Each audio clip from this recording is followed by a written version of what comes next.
সকল কারিগরি শিক্ষার্থীদের পক্ষ থেকে উত্থাপিত আজকের 4 দফা দাবিসমূহ।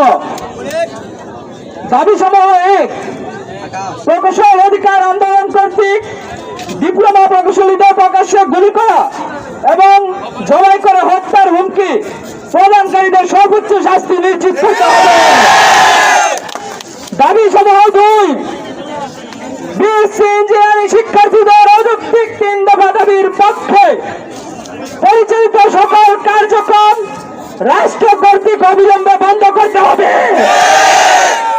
দাবিসমূহ 3, কারিগরি ছাত্র আন্দোলন বাংলাদেশ উত্থাপিত যৌক্তিক 6 দফা দাবির রূপরেখা সুপারিশ অনুযায়ী পূর্ণাঙ্গ বাস্তবায়ন করতে হবে।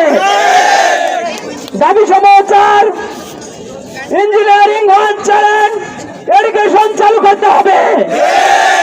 সংগ্রামী যোদ্ধাগণ, আজকের এই 4 দফা দাবি যদি অতি শীঘ্রই সরকার পক্ষ একটা ব্যবস্থা নেয় তাহলে আমরা আগামীকাল থেকে আরো কঠোর অবস্থানে অংশগ্রহণ করব। সংগ্রামী যোদ্ধাগণ, আমাদের কেন্দ্রীয় নির্দেশনা অনুযায়ী আজকের এখানে আমাদের 1 ঘন্টা অবস্থান করার কথা ছিল, 1টা পর্যন্ত থাকার কথা ছিল, 1টা অলরেডি বেজে গেছে। আমরা আবারও মিছিল নিয়ে ক্যাম্পাসে